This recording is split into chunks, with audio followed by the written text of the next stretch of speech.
Thank you, Morgan, and thank you all for joining us this afternoon for a great panel. We have 5 esteemed panelists who are also your those council members still remaining here, your colleagues, and despite some of these very esteemed individuals running for a certain prominent position in the city council, we're actually going to veer away from that forum and really, have a discussion about what incoming council members need to know as they enter the council this year. And we're going to kind of also deviate from the, kind of me asking you guys questions. We're going to make it a little bit more interactive. So I encourage the council members, the incoming council members in the audience, and anyone else who has questions, feel free to jump in and ask whatever. Whatever you need to. So I guess I'll do a brief introductions. To my left, we have Melissa Mark Viverito, council member for the 8th District. Julissa Ferreras, the council member for the 21st District. Dan Garodnick, council member for the 4th District. Mark Weprin, council member for the 23rd District. And Jimmy Vaca, the council member for the 13th District. So I just wanted to kick off the discussion by, I guess, asking when you were all incoming council members, what was the one piece of advice you wish you knew that someone gave you as you were entering the council? Whether it be revolving around rules or how to move legislation, and I open it up to anybody who wants to jump in. I wish somebody would have told me that whatever you get, make the most out of it. I learned that in the first couple of weeks when I was a councilman, but I learned it on my own. All of us want to be on the best committees, and we want to be chairpeople of the best committees, and I'm sure new members have that in mind all the time. When I came to the council, I didn't think I was going to get anything, and then I was broached with getting a subcommittee, and I got the subcommittee on senior centers.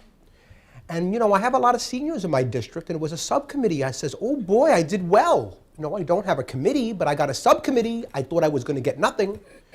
But then I said to myself, now what do I do with the subcommittee? Because I soon learned that I was the only person on the subcommittee.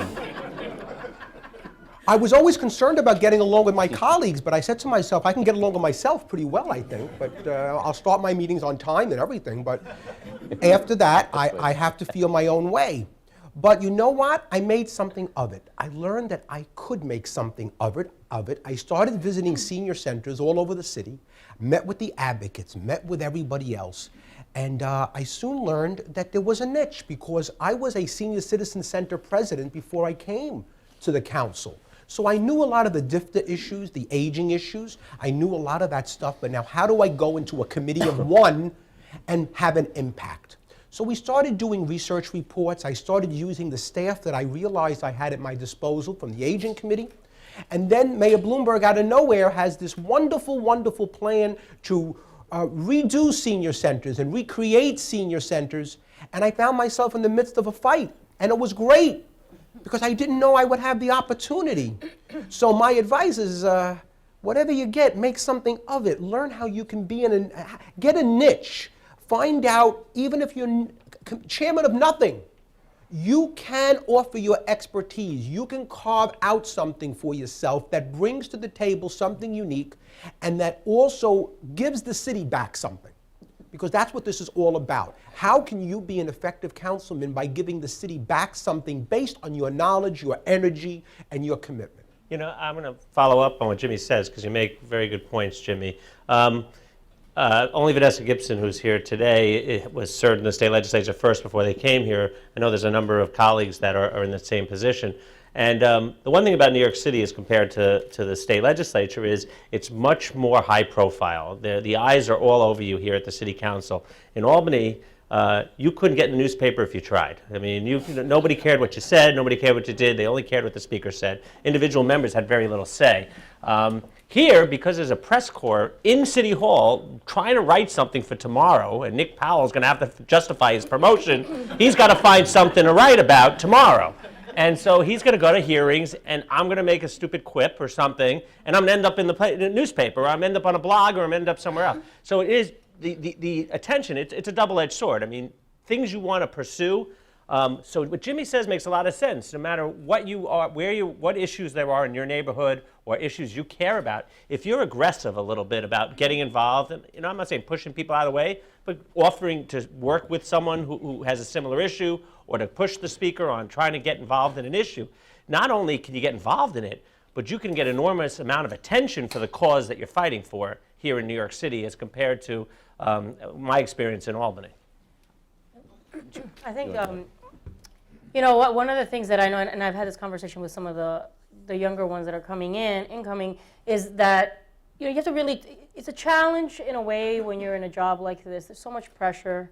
There's so much people with opinions and trying to get you to change your point of view on things or to bend in a particular way. You have to really stay true to your core of who you are. And I think being able to surround yourself with people that really, really are important to you, that are not going to be afraid to pull your coattails, that are not going to be afraid to remind you who you are, and really stay true to those true core principles that are important to you. And obviously that's different for every individual. But you have to figure out what your center is, what your core values are, what your core principles are, and not veer from that. And that sometimes is very difficult in this job. We see people change. And we've seen people take positions that in some cases may surprise us because that's not the person you originally knew. So it's really important that you surround yourself by the people that are going to keep you centered. And for instance, that's always a constant challenge, but there have been cases where we have had some really high-profile issues here that have to do with legislation, where I have been very clear that I may be on a different point of view from where the speaker was going to be at, or even the mayor was going to be at. And what I've done is, in those cases, be proactive. I don't wait for them to come and start pressuring me to try to go into one direction or another. That I'm very clear about what is important to me, and in some cases where you can be proactive and say, you know what, on this issue, you are not going to get my support. And that goes a long way in gaining respect. And as long as you're clear and people understand where you're coming from, that I think really makes this a much smoother transition, because it's not easy, especially in my case where I was coming from a real activist background, to come into government, where a lot of times activism, right, is knocking government.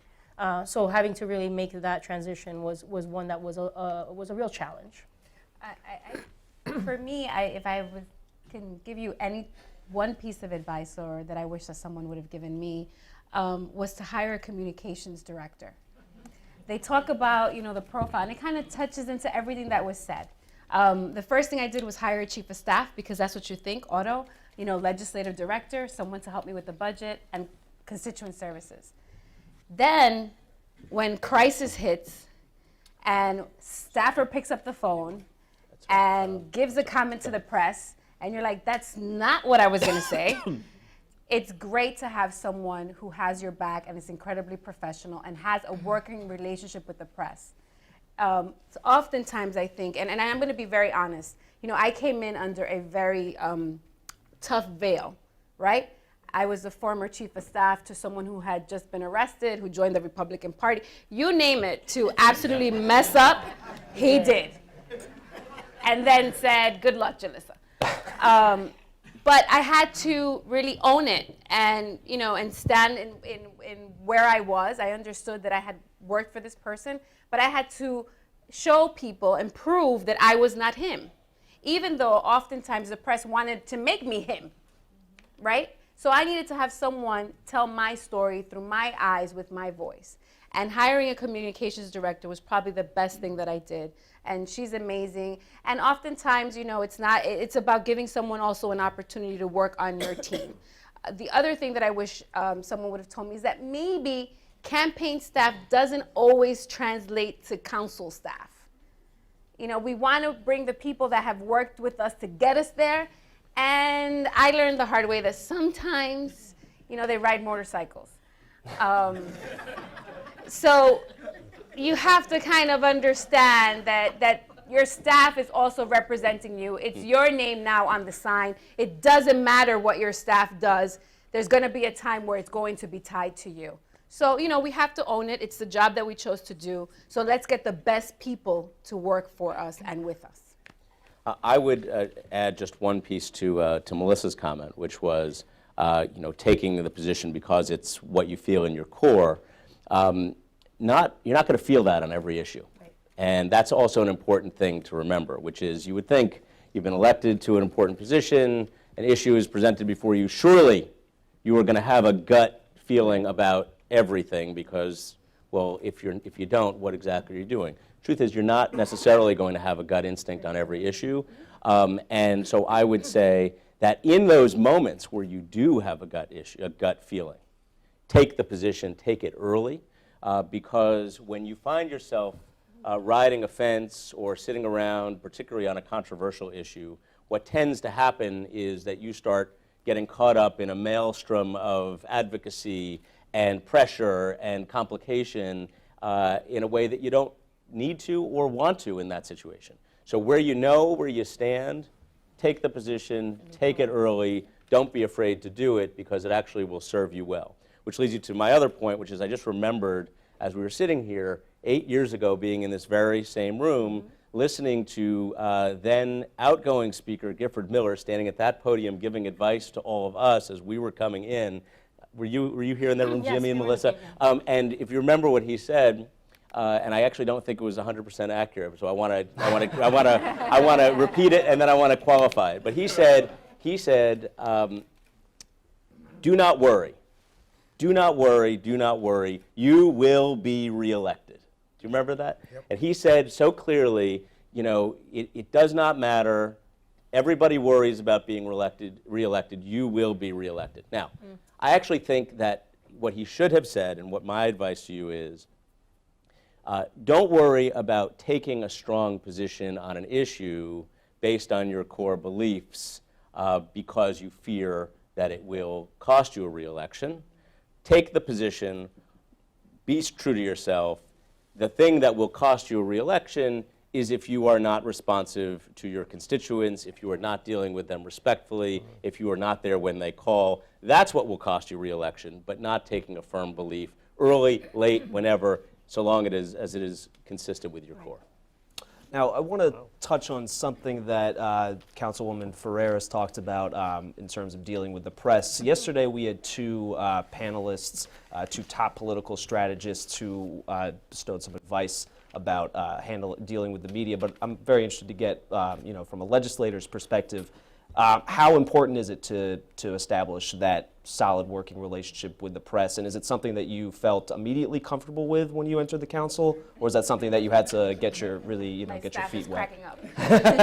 And yeah.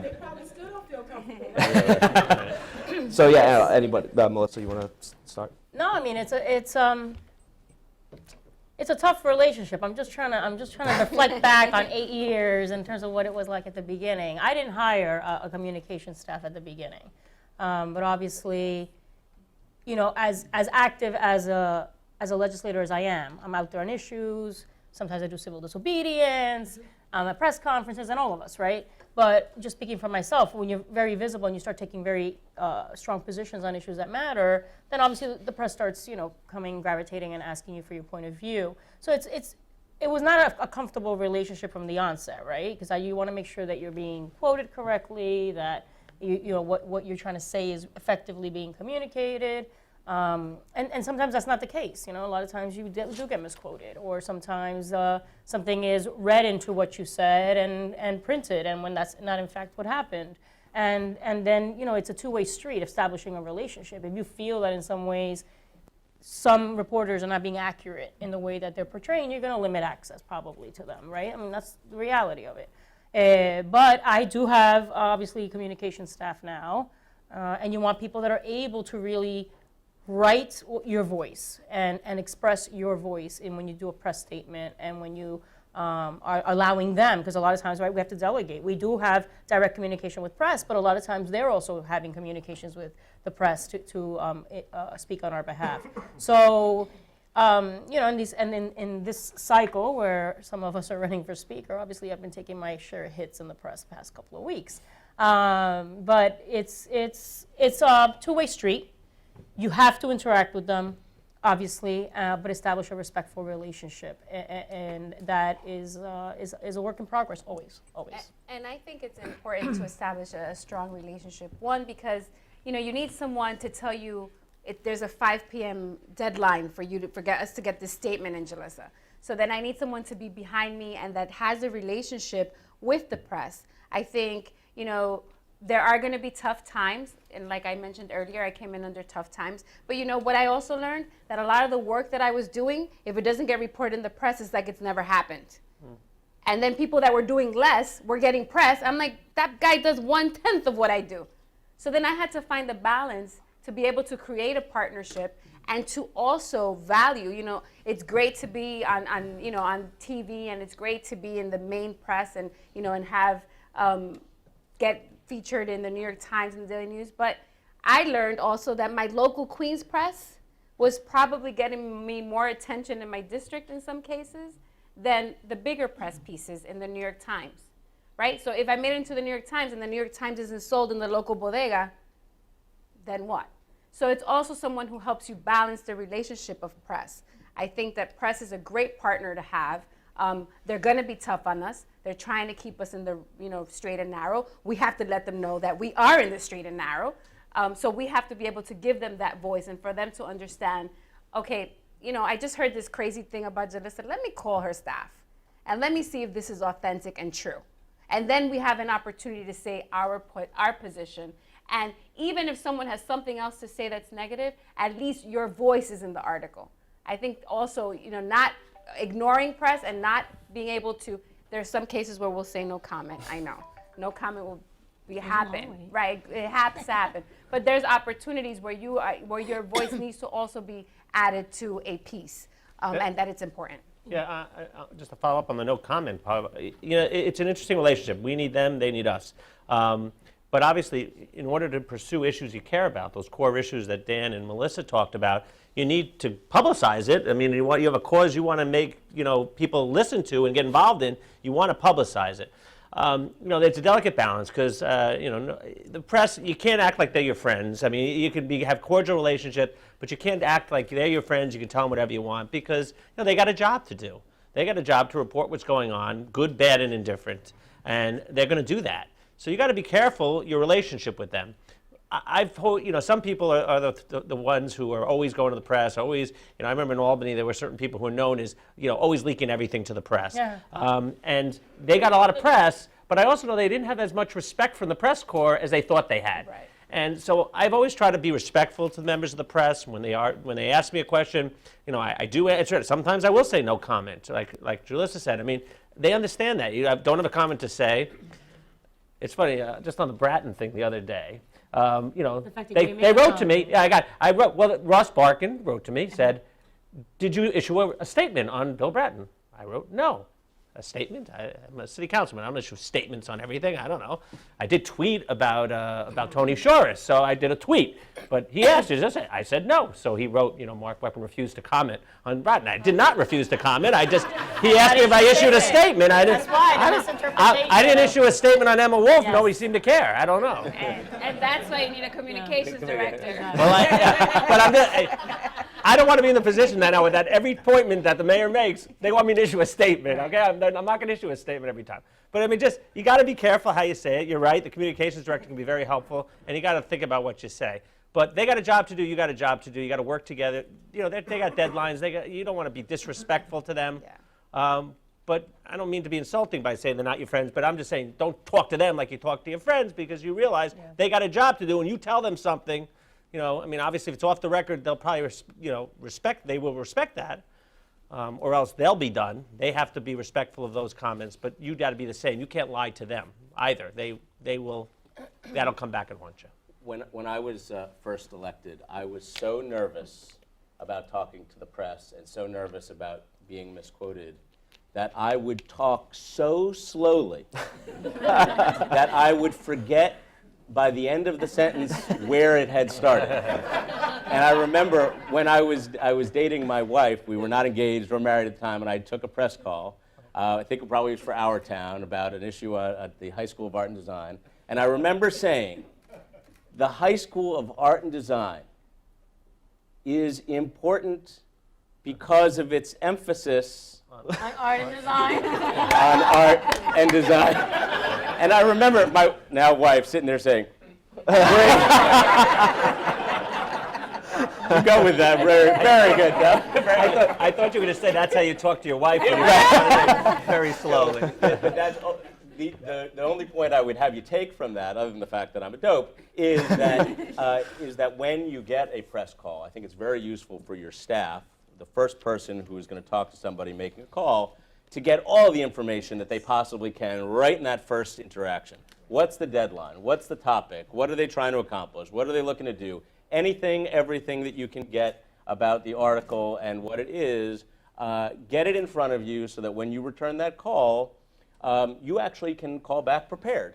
You can know what you want to say. You can think about what you want to say. You may not want to say anything. You may not want to say anything but the following 3 things that you have written down before you. You can be disciplined about it. You don't need to say anything you don't want to say. You don't need to say it slowly if you actually have it written down in front of you. But be prepared when you call back. And I think that that is a good way for you to exercise some discipline and also make sure that they get it right. And then you don't have to, I mean, just to jump on that, I know Jimmy has to, but you know, you don't have to answer right away if they're asking you a question. If you either come across them or if you happen to answer a phone call and a press person is asking you a specific question, you know, kind of, like you're saying, just figure out what it's about and then say, well, I'm going to have to return your call because you want to consult with people that are going to make sure that you are being very accurate and precise and answering it in a way that speaks to the issue. So that's also to just not feel like you're being forced or that you have to respond at the moment, is to take the time with And it sometimes as well. the people aren't necessarily your constituents or advocates, but your colleagues, because you'll get calls about issues in another person's district. Yeah.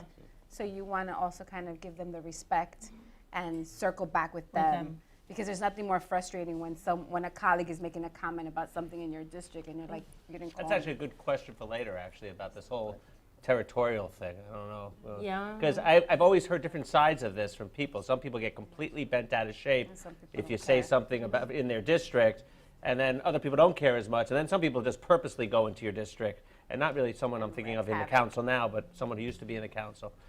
Who's in the state senate now, and he would come into people's Hey, I district. still have that issue. Yeah, too. he's All the I have that time. He's person. come into mine a couple of times. Mine. January, he's all over the Right, place. definitely issues there. I mean, well,